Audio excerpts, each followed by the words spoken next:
Hello again, and welcome to another adventure with SV Silverheels, my Rhodes 22. We're not going sailing today. We're hauling the boat. And the reason is I went out for a short day sail last week, and the Forestay broke, sending the 175 Genoa into the water. It broke at the top of the mast. I was able to pull up the sail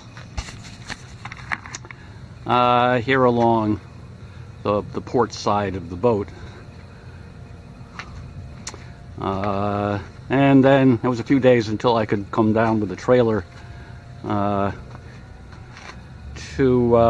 take the boat home and see what we're going to need to do to fix it.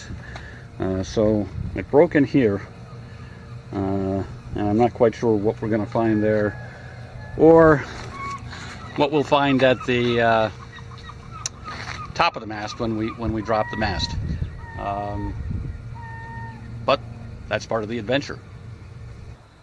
So it's many hours later now, but the same day.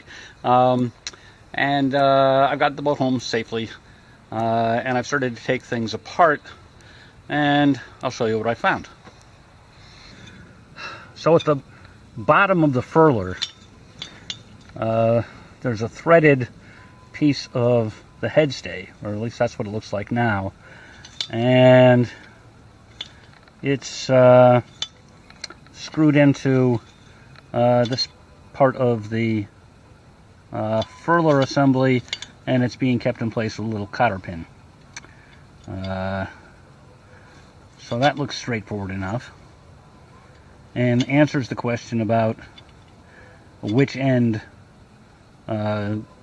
goes through the long tube in the furler. Clearly this end will slide through, pretty sure.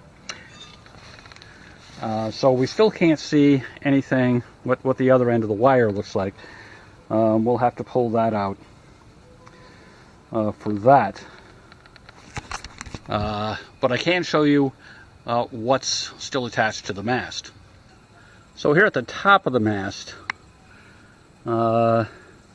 this is part of the casting. That's the cap at the top, and then we have a couple bits of hardware, a pin here, and then this piece, which looks like it's meant to take a barrel type fitting in here.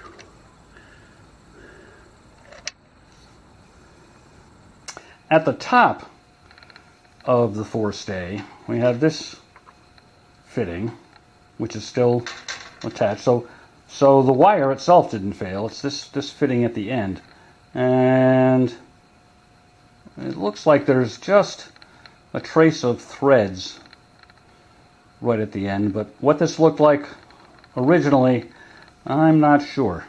To give you some better sense of the timeline here, the Forestay broke last Thursday, and I brought the boat home on Monday, and today is Wednesday, the 16th of August, and I've just returned from a trip down to Sound Rigging Services, a reference to Long Island Sound if you're not from this area, which is in Essex, Connecticut. And I spent about an hour in there, but because the fittings were not, standard fittings, and the guy had to search around in boxes of old parts to find something he could cobble together. But I'll show you what we got. So this is, this is the old end, and it broke here. This is the original fitting that came off the mast, and this is the new cable, complete with a new piece here on the end. This was a solid piece, I'm pretty sure. This one, he found a barrel and a piece that he could screw the barrel onto, because he didn't have a made-up piece that would fit on the shelf. So this should work, and I watched him very carefully make the new one the same length as the old one.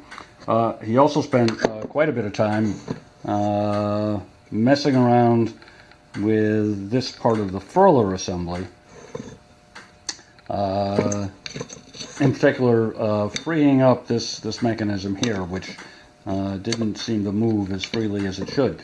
And in case you're curious, that'll cost me $137, 90 of which was for an hour of labor, and he did spend an hour working on these things. So I'm pretty happy with that.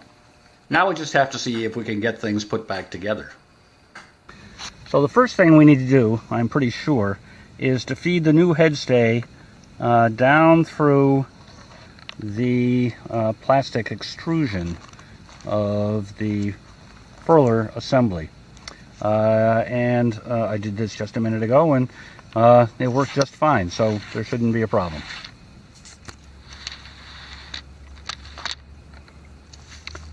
So there's that. Next, this bottom piece of the furler assembly needs to go onto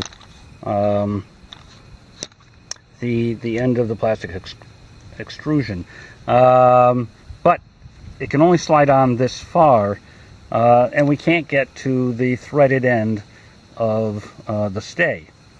And the solution to that is to remove this pin. It did have a ring in that end that I've already taken off.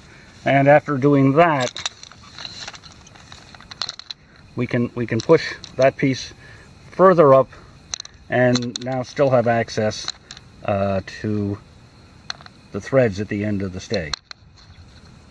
So with the threads at the end of the stay exposed, it was a simple matter to screw on the end piece of the furler assembly, and I don't know if it's going to come out. There's a hole there, so we can put a cotter pin in there to keep it from turning on the stay. Also note we've got a small washer here on top and a large washer beneath. With the stay cotter pinned in place, we can then slide the black piece here, whatever it's called, down into the silver piece. We'll need to thread the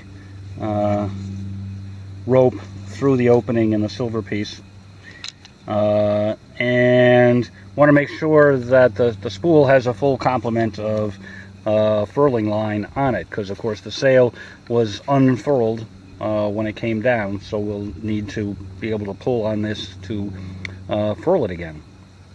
So then we'll want to pull down the whole lower assembly as far down as the stay will let it go, and then we can put this pin back in that will prevent it from sliding back up further than that, and then we'll put this cotter ring in on the other side, and that'll complete, I think, this phase of the process. So there was one final step here. I tied off the lines that for the tack of the genoa and the halyard, and there's some degree of adjustability in where the sail rides, and I like to keep it up as close to the top of the mast as I can get it about, because I like to be able to see as well as I can when I'm sailing. So now we have to figure out a way to get the whole Forestay and genoa up alongside the mast so we can reattach it. This might be a bit of a struggle. So getting the genoa Forestay attached at the top of the mast was a bit of a struggle, especially single-handed, and I've got the mast raising process started, and I'm finding that dealing with the unfurled genoa is also a bit of a pain, but it's manageable. So now we'll go ahead with the process of putting up the mast so that we can refurl the jib and make sure the furling gear is working properly. I need my checklist to do this, though. Well, so there it is. The mast is up, and I'm happy to say that the Genoa furled up beautifully. So I'm just going to put the mast back down again now, so we won't go through all the steps to tighten things up. And I guess that's the end of the story of the adventure of fixing my headstay. So thanks for watching. See you sailing.